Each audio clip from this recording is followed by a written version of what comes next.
all started in 1975, a year after the Labor Code of the Philippines was passed. There are 6,092 overseas Filipino workers who leave the country every single day.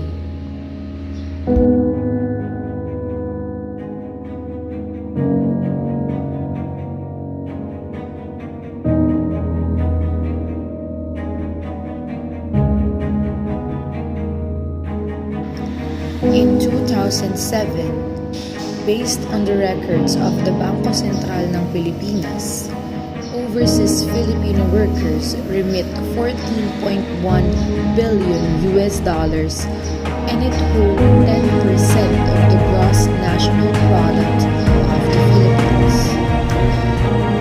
What are the advantages and disadvantages of the endless growth of the Filipino migrant workers? Does it help or worsen the situation? Let us find out. In the Philippines, the steady stream of remittances has played a vital role in the economy, reversing the boom and bust cycle of the last decade. It led to the national savings rate rising above domestic investment rate and the accumulation of foreign reserves. It strengthened balance of payments and bolstered the country's current account position, enabling to withstand the volatilities of the world economy. It has improved the living standards of the recipient families. It led to an enlarged middle class, creating an expanding market for goods and services. Further, it has spawned an industry that enhances wealth creation, advising or managing funds and real estate properties for this nascent middle class. Finance Undersecretary Gil S. Beltran said, "The Philippine economy can only become less dependent on overseas Filipino workers' remittances, but not completely independent from it."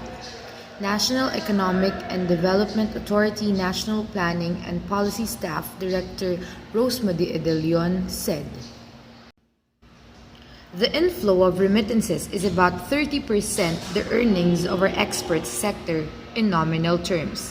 In fact, it is even higher than the foreign direct investments that we are getting." In the Philippines, there are three major reasons why the Filipinos leave the country. First, there is a high salary and income abroad.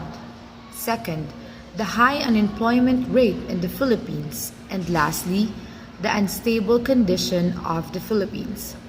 Instead, Filipinos also tend to go abroad because they want to enhance career and professional marketability globally, seize the opportunity to travel and experience abroad, and to continue their studies in schools that does not offer some of the studies here in the Philippines. Our graduates are supposed to be absorbed by the economy. However, the graduates cannot meet the expectations of the companies in the country. That is why they opt to go abroad to be employed. A Northern Mindanao abolished pork movement and chairperson of Barog IIT of Mindanao State University Aligan Institute of Technology, Dr. Geoffrey Salgado said, "We hasten the graduation of students, but will the country benefit from them?" Apart from the much debated political, social, and psychological aspects, this ongoing mass immigration constitutes an unparalleled brain drain with serious economic implications. Arguably, the phenomenon also has an educational dimension, as the Philippine society is footing the bill for the education of millions of people who then spend the better part of their productive years abroad. In effect, the poor Philippine educational system is indirectly subsidizing the affluent economies hosting the OFWs, with 95% of all elementary students attending public schools. The educational crisis in the Philippines is basically a crisis of public education. The wealthy can easily send their offsprings to private schools, many of which offer first class education to the privileged class.